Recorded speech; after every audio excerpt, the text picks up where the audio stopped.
Moin, selamat datang di kelas Bahasa Jerman by Damario Sujono. Di chapter ini, saya akan melanjutkan tema passive sentence part 3 dalam bahasa Jerman. Khusus untuk chapter ini, saya akan membahas lebih dalam tentang font dan datif part 3.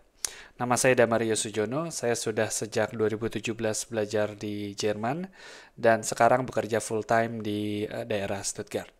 Biasanya kalian akan mengetahui tema ini di level B2. Buat kalian yang belum nonton part sebelumnya, bisa klik di link kanan atas. Dan sedikit pengantar, di video ini kalian akan belajar tentang penggunaan font, datif, dan akusatif. Dan yang terakhir kita akan mengerjakan kuis yang sudah aku susun. Di dalam bahasa Jerman, kata font digunakan jika kamu menyebutkan orang atau benda yang melakukan suatu tindakan. Anda dapat menggunakan font diikuti dengan datif. Sebagai contoh, Die Autobahn wird von der Polizei gesperrt. Die Autobahn wird von der Polizei gesperrt. Kita tahu bahwa Polizei adalah orang yang melakukan suatu tindakan. Oleh karena itu kita wajib menggunakan font setelah kata wird. Dan juga mengubah artikel Polizei yang sebelumnya itu die Polizei dalam bentuk nominatif menjadi bentuk datif yaitu der Polizei ditambah Partizip 2 gesperrt.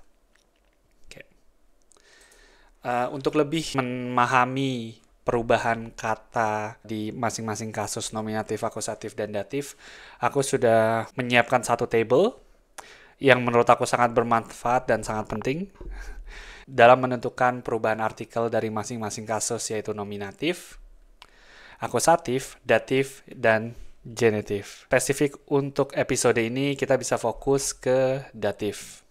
Kita tahu datif maskulin dem, feminim der, neuter dem, dan plural den. Nah, di bagian kedua ini mari kita belajar lebih dalam bagaimana membuat pertanyaan pasif. Pertanyaan dalam pasif bekerja dengan cara yang sama seperti pertanyaan lain dalam bahasa Jerman. Contohnya, magst du deutsches Essen? Wird die Autobahn heute von der Polizei gesperrt? Melihat dari dua kalimat ini kita tahu bahwa dua-duanya diawali dengan modal verben yang artinya magst, mögen, atau wird. Dan dilanjutkan dengan subjeknya. Kalimat pertama itu subjeknya du, dan kalimat kedua subjeknya die Autobahn. Selanjutnya keterangan waktu jika punya atau jika ada, dan diakhiri dengan verben selalu. Entah itu dia dalam bentuk nominatif atau dalam bentuk Partizip 2 atau perfect. Dan di slide sebelumnya aku juga sudah jelasin, in this example, di contoh ini, kita tahu nominatifnya adalah die Polizei, dan ketika ada font, maka berubah menjadi datif, yaitu von der Polizei.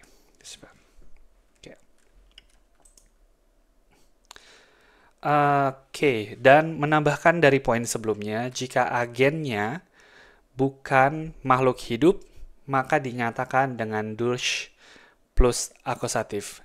Maka dinyatakan dengan durch plus akusatif.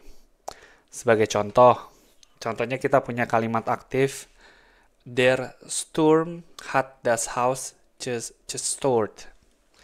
Der Sturm hat das Haus zerstört. Yang artinya badai menghancurkan rumah tersebut dalam bahasa Indonesia.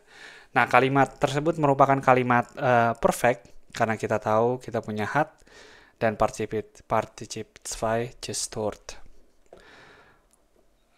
Dan ketika kita tahu bahwa tidak ada makhluk hidup di dalam kalimat tersebut, maka kalimat pasifnya adalah das Haus ist durch den Sturm zerstört worden.